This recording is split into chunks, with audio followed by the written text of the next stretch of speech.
Halo, selamat pagi anak-anak yang ada di rumah semuanya. Semoga semuanya sehat. Nah, dan sudah siap untuk belajar pembelajaran kita yang ke-5 hari ini ya.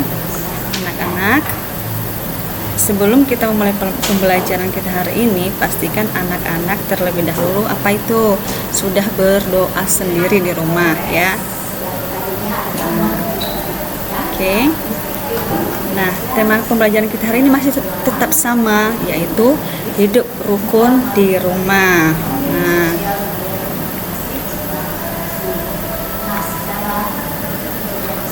Miss Yerna di sini ada sebuah cerita, ya, yaitu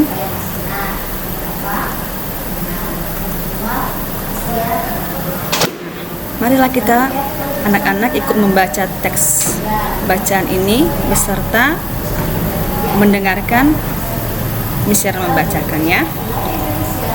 Kebersihan rumah tempat tinggal Udin selalu terjaga. Setiap anggota keluarga bertugas menjaga lingkungan rumah.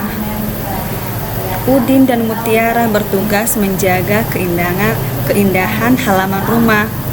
Mereka melaksanakan tugas dengan cara bekerja sama sehingga pekerjaan cepat selesai. Bekerja sama termasuk pengamalan Pancasila sila yang ketiga. Tugas Udin menyiram tanaman, Mutiara menyapu halaman. Halaman rumah selalu indah dan rapi. Ayah dan ibu senang karena anak-anak cepat kaki dan ringan tangan. Nah, anak-anak, tadi anak-anak sudah mendengarkan cerita dari bacaan tersebut ya. Sekarang Miss Yerna akan menjelaskan. Nah, anak-anak, pas pembelajaran hari kedua, kita sudah belajar tentang simbol-simbol Pancasila atau bunyi Pancasila juga. Nah, kalau bekerja sama ini anak-anak tahu termasuk sila keberapa? Ya, pinter, sila ketiga. Ayo anak-anak, siapa yang bisa menyebutkan bunyi sila ketiga? Ya, betul, yaitu Persatuan Indonesia. Yaitu bunyi sila ketiga, Persatuan Indonesia. Nah, di sini kita akan belajar tentang penerapan atau contohnya dalam kehidupan sehari-hari, khususnya di rumah. Apa itu contoh dari bunyi Pancasila sila ketiga? Yaitu bekerja sama. Nah, bekerja sama seperti apa? Nah, satu, seperti anak-anak membantu orang tua menyapu lantai. Betul, pinter. Ayo siapa lagi? Dua, membantu ayah mencuci mobil atau motor. Ya, good. Terus apa lagi? Ketiga, membantu ibu mencuci piring. Ya, hebat. Kemudian apa lagi? Membantu ibu menyiram tanaman. Ya.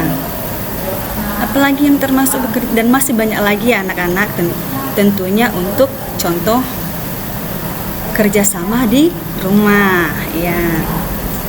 Nah, anak-anak, kalau nanti anak-anak mungkin ada yang menjawab seperti ini ya,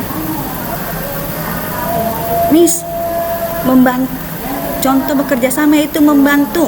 Nah, kalau jawabannya hanya membantu, anak-anak, bukan berarti itu salah, tapi itu kurang tepat. Harus lebih spesifik, lebih jelas. Contohnya, membantu ibu mencuci piring, membantu ayah mencuci mobil, ya, seperti yang tadi contoh Miss udah kasih tahu. Jadi kalau nanti yang menjawabnya hanya membantu, nah itu jawabannya tidak benar. Miss Yerna anggap salah ya. Kemudian Miss Yerna ingatkan lagi, jangan lupa anak-anak, kalau menulis soal harus menulis perintahnya. Ya, good. Oh iya, di bacaan ini Miss ada apa itu Miss? Cepat kaki ringan tangan. Nah, cepat kaki ringan tangan itu termasuk ungkapan yang artinya yaitu suka membantu. Ya, artinya suka membantu. Nah, anak-anak, kira-kira apa yang terjadi ya kalau misalnya di rumah tidak ada bekerja sama? Nah, gak ada mau membantu di rumah. Nah, apa yang terjadi? Satu, rumah menjadi berantakan. Good, pinter. Kedua, tidak hidup rukun, ya, nggak ada hidup rukun di rumah, jadi kacau, semua rumahnya berantakan, ya. Terus apalagi kalau tidak ada kerjasama, jadi merasa diri sombong. Akibatnya jadi nanti kita tidak disayang sama siapa? Akibatnya kita tidak disayang sama orang tua. Nah, pinter. Kemudian apalagi akibat kalau tidak bekerja sama? Contohnya pekerjaan menjadi lama selesai. Pinter, good. Anak-anak hebat. Kemudian apalagi pekerjaan selain lama selesai, kemudian pekerjaan menjadi berat. Nah, kalau tidak ada bekerja sama, betul. Oke, anak-anak. Nanti Miss Erna di sini ada soal, ya. Nah, soalnya apa ya? Nah, nanti anak-anak tulis perintahnya, jawablah pertanyaan di bawah ini sesuai dengan isi cerita di atas atau dengan yang benar, ya. Nomor 1, siapakah yang bertugas menjaga lingkungan rumah dalam keluarga? Nah, siapa yang bertugas menjaga lingkungan dalam keluarga tadi? Ayo, siapa? Ya. Kemudian yang kedua, apa akibatnya bila Udin dan Mutiara tidak bekerja sama?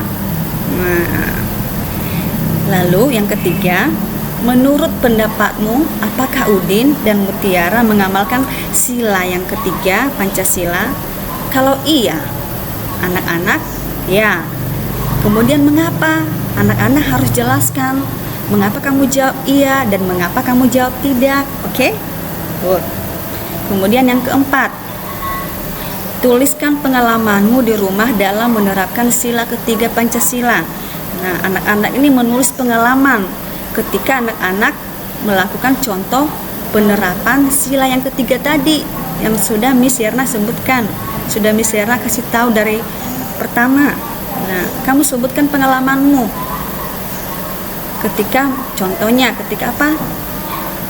Ketika kamu membantu mengerjakan apa. Jadi kamu tuliskan pengalaman kamu. Pengalaman itu apa yang kamu rasakan ketika kamu melakukan itu. Oke? Nah, good. Yang kelima, apa makna dari ungkapan cepat kaki, ringan tangan? Nah, tadi misalnya udah jelaskan, ya. Oke, anak-anak, cukup sekian pertemuan kita hari ini. Bisa harap anak-anak semuanya tetap sehat, semangat belajar walaupun di rumah. Oke? Sampai ketemu besok dalam pembelajaran yang ke-6. Dah. Selamat mengerjakan.